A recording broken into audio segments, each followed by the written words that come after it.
Good morning children. आज की कक्षा में हम पार्ट 12 यानी लेसन नंबर 12 वीर कुंवर सिंह पढ़ेंगे। वीर कुंवर सिंह क्या है ये देखिए, यहाँ पर चित्र देखिए, पिक्चर देखिए, यहाँ पर पेज नंबर 97। जो हमारे स्वतंत्रता सेनानी कहलाते हैं, हमारे फ्रीडम फाइटर्स, देश को स्वतंत्र बनाने के लिए इन्होंने जो काम किया उसी में से एक है वीर कुंवर सिंह।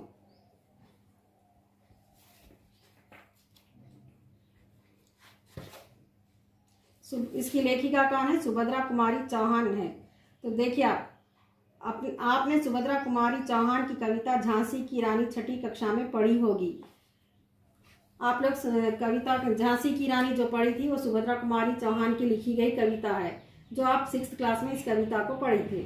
तो इस कविता में ठाकुर कुंवर सिंह का नाम भी आया है। आपको कविता की पंक्तियां याद आ रही होंगी। एक बार फिर से इन पंक्तियों को पढ़िए। इस स्वतंत्रता महायज्ञ में कई वीरवर आए काम, नाना धुरूपन तौतिया चतुर अजीमुल्ला सरनाम। अहमद शाह मौलवी, ठाकुर कुंवर सिंह सैनिक अभिराम, भारत के इतिहास गगन में अमर रहेंगे जिनके नाम। हमारे इतिहास यानी हमारी हिस्ट्री में इन लोगों के नाम अमर रहेंगे। जो कौन है? ये हमारे स्वतंत्रता सेनानी, जो हमारे फ्रीडम फाइटर्स हैं। यहाँ स्वतंत्रता संग्राम के उसी वीर कुंवर सिंह के बारे में जानकारी दी जा रही है।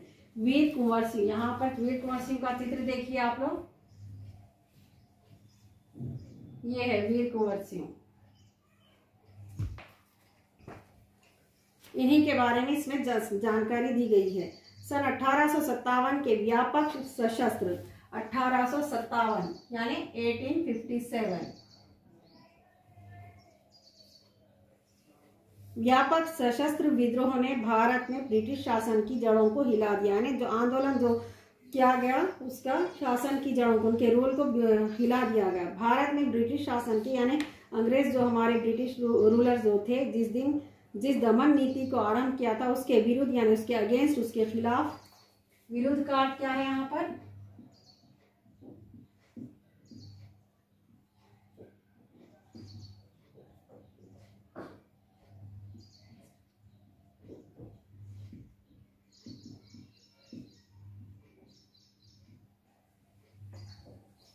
अंग्रेजों के खिलाफ बगावत करने पर मंगल पांडे को 8 अप्रैल 1857 को फांसी दे दी गई।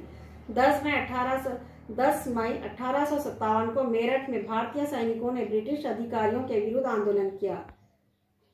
10 मई 1857 को मेरठ में यानी भारतीय सैनिकों ने हमारे जो इंडियन आर्मी लोग हैं वो ब्रिटिश उनके ऑफिसरों के खिलाफ विरुद्ध आंदोलन किया और सीधे दिल्ली की ओर कूच कर गए, यानी दिल्ली को चले गए। दिल्ली में तैनात सैनिकों के साथ मिलकर 11 मई को उन्होंने दिल्ली पर कब्जा किया और अंतिम मुगल शासक बहादुर शाह जफर को भारत का शासक घोषित कर दिया। यह विद्रोह जंगल की आग की भांति दूर दूर तक फैल गया। कई महीनों तक उत्तरी और मध्य भारत में विस्तृत भूभाग पर विद्रोहियों का कब्जा रहा। भूभाग का देखिए, भू यानी भूमि, धरती, पृथ्वी,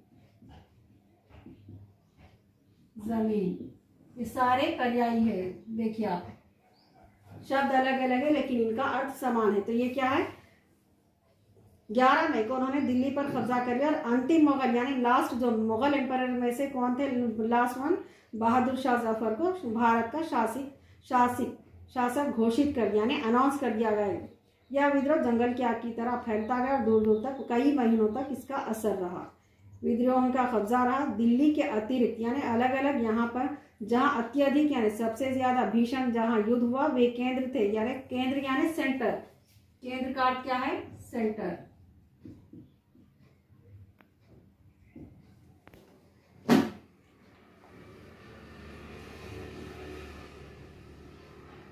इसके साथ ही देश के कई अन्य भागों में स्थानीय विद्रोह हुए। विद्रोह के मुख्य नेताओं में नाना साहेब तांतिया टोप, बख्त खां, अजीमुल्ला खां, रानी लक्ष्मीबाई, बेगम हजरत महल, कुंवर सिंह, मौलवी अहमदुल्ला बहादुर खां और रात तुलाराम थे। 1857 का आंदोलन स्वतंत्रता प्राप्ति की दिशा में एक दृढ़ कदम था।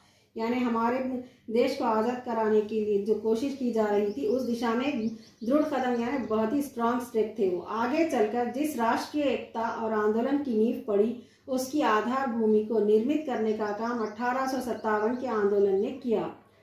जो नींव पड़ी, जो फाउंडेशन बनाया गया हमारी देश को आज़ाद कराने का, जो उसमें उस समय का आंदोलन इस तरह था। भारत में सांप्रदायिक सद्भाव को बढ़ाने की दिशा में इस आंदोलन का विशेष महत्व है। सांप्रदायिक सद्भाव यानी सब में इसको जागरूक करने की कोशिश की गई, इसका सबसे ज्यादा विशेष महत्व यही था। 1857 के आंदोलन में वीर कुंवर सिंह का नाम कई दृष्टियों से उल्लेखनीय है। 1857 का जो आंदोलन था उसमें वीर कुंवर सिंह का नाम कई दृष्टियों से यानी कई अलग अलग नजरिए से उल्लेखनीय है, यानी काबिल तारीफ है। कुंवर सिंह जैसे वयोवृद्ध व्यक्ति ने, वयोवृद्ध यानी उम्र वाले ज्यादा एजेड आदमी थे, वयोवृद्ध यानी बूढ़े,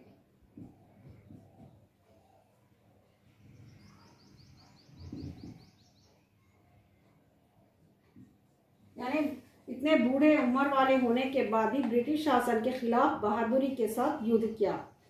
वीर कुंवर सिंह के बचपन के बारे में बहुत अधिक जानकारी नहीं मिलती। कहा जाता है कि कुंवर सिंह का जन्म बिहार में शाहबाद जिले के जगदीशपुर में 1782 में हुआ था। इनके बचपन के बारे में ज्यादा जानकारी नहीं है, लेकिन फिर भी एक अनुमान लगाया जा सकता है जो 1782 में इनका जन्म हुआ था। उनके पिता का नाम साहबजादा सिंह और माता का नाम पंचरतन कुंवर था। उनके पिता साहबजादा सिंह जगदीशपुर रियासत के जमींदार थे। कुंवर सिंह के पिता का नाम क्या था? साहबजादा सिंह, और माता का नाम पंचरतन कुंवर था। साहबजादा सिंह जगदीशपुर रियासत के जमींदार भी थे, परंतु उनको अपनी जमींदारी हासिल करने में बहुत संघर्ष करना पड़ा। संघर्ष करना यानी स्ट्रगल करना पड़ा जमीन हासिल करने के लिए।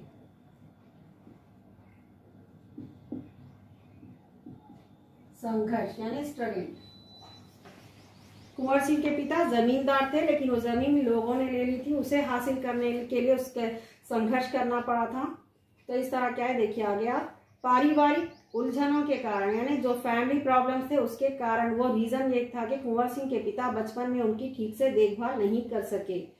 किसको?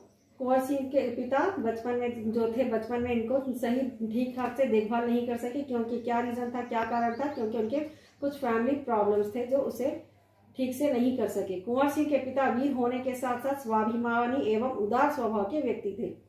कुंवर सिंह के पिता वीर यानी बहादुर होने के साथ साथ एक स्वाभिमानी यानी खुददार आदमी थे। उदार यानी बहुत ही अच्छे स्वभाव वाले व्यक्ति थे। उनके व्यक्तित्व का यानी उनकी शख्सियत का, उनके कैरेक्टर का क्या है प्रभाव कुंवर सिंह पर भी पड़ा। कुंवर सिंह की शिक्षा दीक्षा की व्यवस्था उनके पिता ने घर पर ही की। क्या घर पर ही उनकी शिक्षा के लिए या उनके पढ़ाई के लिए अरेंजमेंट किया गया था। वहीं उन्होंने हिंदी, संस्कृत और फारसी सीखी, परंतु पढ़ने लिखने से अधिक उनका मन घुड़सवारी, तलवारबाजी और कुश्ती लड़ने में लगता था। कुंवर सिंह का मन किस में लगता था?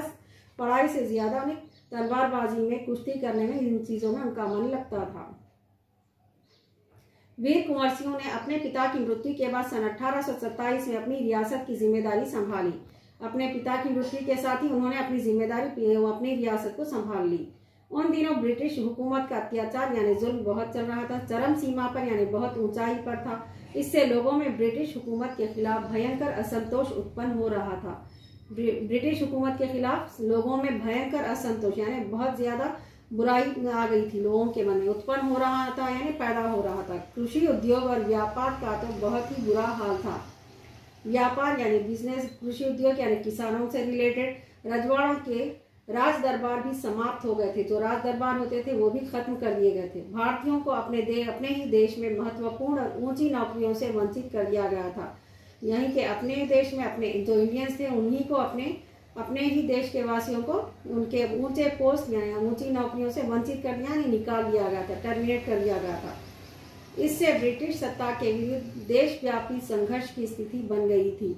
ब्रिटिश सत्ता जो उनके खिलाफ देशव्यापी है, सारे देश के लोगों को संघर्ष करने की स्थिति बना ली गई। ऐसी स्थिति में यानी ऐसी सिचुएशन में कुंवर सिंह ने ब्रिटिश हुकूमत से लोहा लेने का संकल्प लिया।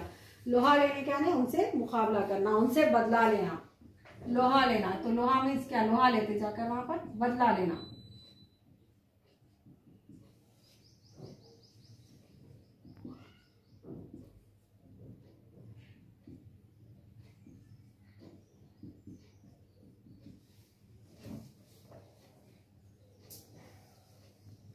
संकल्प लेना है ना, इरादा करना, दृढ़ संकल्प।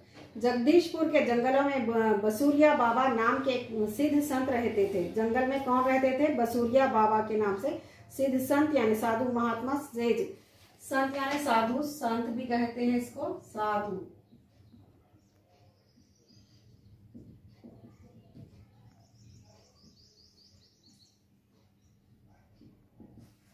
तो बसूरिया बाबा के नाम से एक सिद्ध संत रहते थे। उन्होंने ही कुंवर सिंह में देशभक्ति एवं स्वाधीनता की भावना उत्पन्न की थी। ये जो संत महात्मा थे उन्होंने ही कुंवर सिंह के मन में देशभक्ति यानी देश से प्यार की भावना, उसकी रक्षा, उसकी बोलते सो समानता एवं स्वाधीनता की अपनी भावना उत्पन्न की। ये इमोशंस, ये फीलिंग्स उनमें पैदा किए गए थे। उन्होंने बनारस, मथुरा, कानपुर, लखनऊ आदि स्थानों पर जाकर विद्रोह की सक्रिय योजनाएं बनाई। योजनाएं बनाना यानी प्लानिंग की गई, अलग अलग जगहों पर जाकर स्थानों पर प्लानिंग की गई। योजना,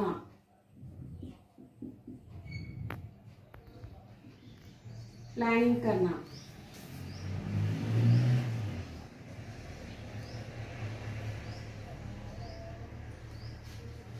योजनाएं बनाते रहे। उन्होंने बिहार के प्रसिद्ध सोनपुर मेले में अपनी गुप्त बैठकों की योजना के लिए चुना। जो मेला लगता था वहां पे गुप्त बैठक के लिए, योजना के लिए चुना गया वो मेला। गुप्त यानी सीक्रेट योजना, जो सीक्रेट प्लानिंग थी वहां पर बैठकर किए थे। सोनपुर के मेले में एशिया का सबसे बड़ा पशु मेला माना जाता है। यह मेला कार्तिक पूर्णिमा के अवसर पर लगता है। तो ये मेला बहुत ही किसमें सबसे बड़ा पशु मेला है ना, जानवरों के लिए रखा जाता था। और यह मेला कार्तिक पूर्णिमा के अवसर पर मौके पर लगता था। यह हाथियों से क्रय विक्रय के लिए भी विख्यात है। हाथियों को लड़ाते थे, तो इसलिए भी ये बहुत ही मशहूर है। इसी ऐतिहासिक मेले में उन दिनों स्वाधीनता के लिए लोग एकत्र होकर क्रांति के बारे में योजना बनाते थे। इसी मेले में उस समय स्वाधीनता के लिए, अपने देश की आज़ादी के लिए लोग एकत्र होकर यानी एक जगह जमा होकर क्रांति के बारे में योजनाएं बनाते थे यानी प्लानिंग करते थे। 25 जुलाई 1857 को दानापुर की सैनिक टुकड़ी ने विद्रोह कर दिया। सैनिक सोन नदी पार करके आरा की ओर चल पड़े। विद्रोह करना ने उनके खिलाफ आक्रमण करने की योजना बना दी और सैनिक सोन नदी का नाम है ये, सोन नदी पार कर आरा की ओर चल पड़े। कुंवर सिंह से उनका संपर्क पहले से ही था। संपर्क यानी पहले से वो कांटेक्ट में थे। संपर्क,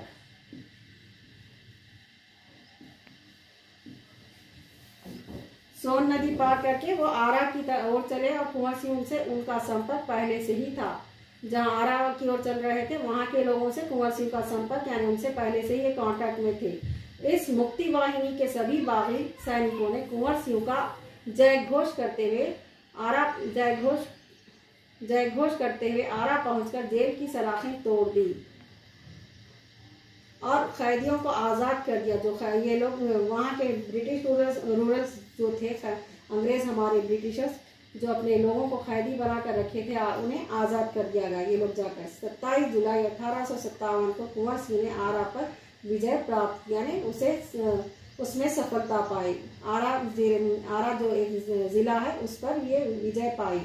सिपाहियों ने उन्हें फौजी सलामी दी। यद्यपि कुंवर सिंह बूढ़े हो चले थे, परंतु वह बूढ़ा शूरवीर इस अवस्था में भी युद्ध के लिए तत्पर हो गया यानी रेडी हो गया और आरा क्रांति का महत्वपूर्ण केंद्र बन गया यानी सेंटर बन गया। दानापुर और आरा की इस लड़ाई की ज्वाला बिहार के सर्वत्र व्याप्त हो गई यानी चारों तरफ ये ज्वाला जो चिंगारी लग गई थी सारी जगह आग की तरह फैल गई। लेकिन देशी सैनिकों में अनुशासन की कमी यानी हमारे जो देश के सैनिक थे उनमें अनुशासन की कमी यानी डिसिप्लिन की कमी, स्थानीय जमींदारों का अंग्रेजों के साथ सहयोग करना, जहाँ के जो लोग होते थे, जो जमींदार होते थे, अंग्रेजों के साथ सहयोग करते थे अपने एवं आधुनिकतम शस्त्रों की कमी के कारण, जो शस्त्र यानी जो वेपन, जो इंस्ट्रूमेंट्स होते हैं युद्ध में जो काम आने वाले, उसकी कमी के कारण जगदीशपुर का पतन रोका ना जा सका। पतन यानी हार रोकी ना जा सकी। पतन होना मीन पतन का क्या है? हारना, हार, तो रोका ना जा सका। क्या कारण था इसका?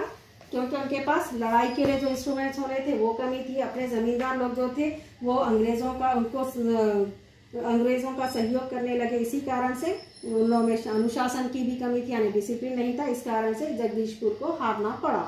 तो बच्चों, ये आज की कक्षा में जो यहाँ तक हुआ, फिर अगली कक्षा में इसका विवरण करेंगे। जो आज ये जो हार्ड वर्ड जिसके मीनिंग दिए गए, इसको अच्छे से प्रैक्टिस कीजिए, इसका मौखिक कीजिए। आप होमवर्क में क्या है, आपको गृह कार्य में क्या है,